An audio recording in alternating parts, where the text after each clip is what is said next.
Ministre de l'Éducation nationale, écolière, écolier, lycéenne, lycéen, étudiante, étudiant, je vous dis wow! Rock'n'roll! Vous êtes dans la rue? Restez-y! Restez-y!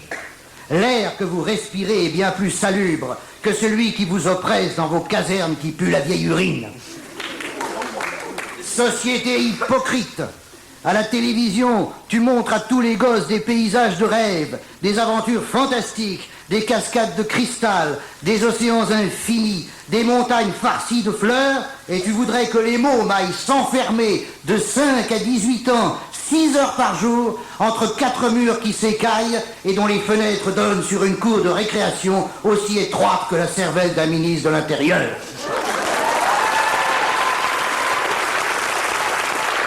Rock'n'roll! Johnny B. Good. Ils avaient raison quand ils disaient que 68 était de retour. Hein. Évidemment, quand j'étais ministre de l'Éducation nationale, je ne pouvais pas m'exprimer ainsi.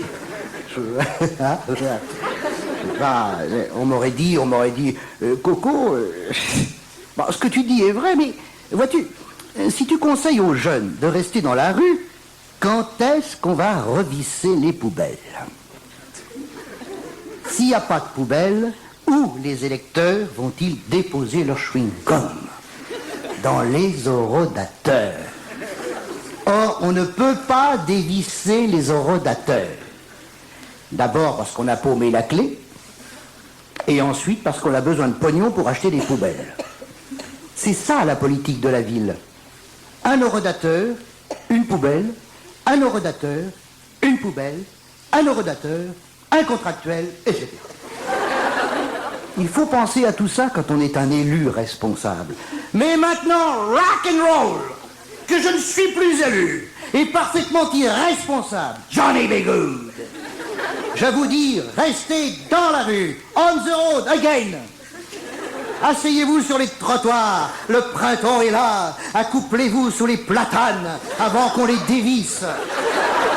Un étudiant, une étudiante, un étudiant, une étudiante, un étudiant, une contractuelle. Forcément, il n'y a plus de bagnoles, elles ne peuvent plus mettre des contraventions. Elles vont tout de même pas mettre des PV sur les lunettes des professeurs. Il n'y a pas d'essuie-glace. Ne retournez plus entre vos 4 murs pourris. Allez sur les places de Paris et faites comme les Grecs. Qu'est-ce qu'ils faisaient, les Grecs? Oui, d'accord, non, mais dans le domaine de l'enseignement. Les profs donnaient leurs cours en plein air. Les élèves écoutaient, assis tout autour. Ça les a pas empêchés de construire l'acropole. Nous, avec notre vieux système éducatif, on a tout juste été foutus d'inventer l'Opéra Bastille et la tour de TF1. Hein?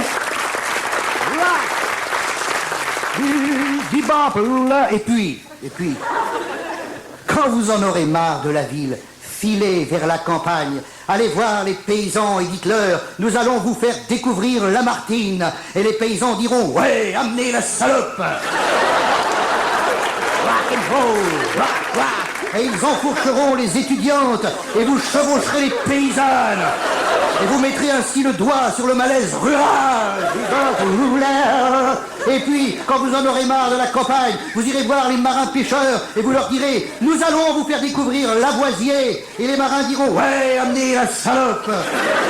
Et ils embarqueront les étudiantes et vous aborderez les femmes de marins et vous mettrez ainsi le doigt sur le malaise des pêcheurs. Et puis, galvanisés par le goût du voyage qui forme la jeunesse, vous cheminerez sur toute la planète avec la poésie aux lèvres et le feu au cul. Et puis, quand vous en aurez marre de la planète, vous rentrerez chez vous, les mains pleines d'enfants et de petits-enfants heureux, qui, comme Ulysse, a fait un beau voyage, ou comme celui-là qui conquit la toison, et puis est revenu plein d'usage et raison, vivre entre ses parents le reste de son âge.